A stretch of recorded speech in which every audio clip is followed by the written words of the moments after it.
अरावली पर्वतमाला से जुड़े मामले में आज सुप्रीम कोर्ट में बेहद महत्वपूर्ण सुनवाई होनी है। चीफ जस्टिस की जो बेंच इस मामले पर सुनवाई करेगी। जिस तरह से पिछली सुनवाई की बात करें तो सीजेआई समेत जो 3 जजों की बेंच थी, इस मामले पर एक बड़ा महत्वपूर्ण फैसला उस वक्त में लिया गया था और उस वक्त में ये कहा गया था जो सुप्रीम कोर्ट की जो पुराना ऑर्डर था अरावली पर्वतमाला से जुड़े मामले में 20 नवंबर 2025 का जो एक ऑर्डर था, जो फैसला था, उस मामले को जिस तरह से पिछली सुनवाई के दौरान में उस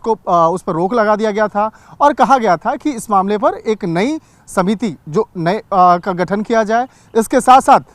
राज्य सरकार और केंद्र सरकार को नोटिस जारी किया गया था और इस मामले में जवाब मांगा गया था। तो आज सुप्रीम कोर्ट में केंद्र सरकार और राज्य सरकार के द्वारा जो जवाब है वो रखा जाएगा और बताया जाएगा कि इस मामले में क्या क्या प्रावधान होने चाहिए, क्या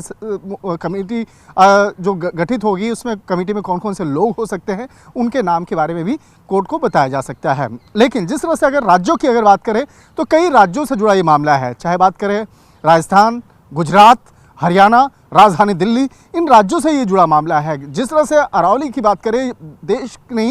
देश की जो बहुत पुरानी ये पर्वत श्रृंखला मानी जाती है और विश्व स्तर पे भी ये ऐसा माना जाता है कि ये बहुत पुरानी पर्वत श्रृंखला है। और लेकिन जिस तरह से पिछले कुछ समय से लगातार वहाँ पे खनन हो रहा था, जिसका असर पर्यावरण पे हो रहा था और पर्यावरण पर जिस तरह से असर हो रहा था, राजधानी दिल्ली और एनसीआर में भी पर्यावरण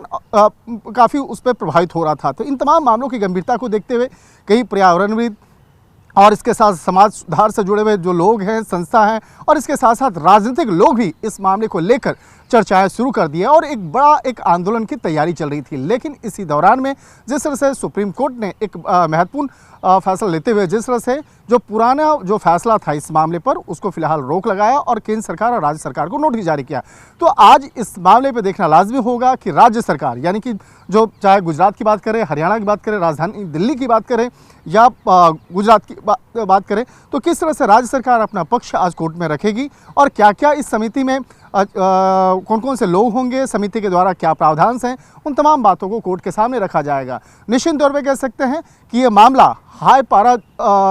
काफ़ी इस मामले को लेकर काफ़ी जो राजनीतिक गर्माहट है वो है, तो दूसरी तरफ देखा जाए आम लोग भी इस मामले को लेकर अब बेहद चर्चा कर रहे हैं। लेकिन सुप्रीम कोर्ट इन तमाम प्रावधान को किस तरह से देखती है आज कोर्ट में तय होगा। वीडियो जर्नलिस्ट जयपाल रावत के साथ शंकर आनंद, न्यूज़ 18 इंडिया, दिल्ली।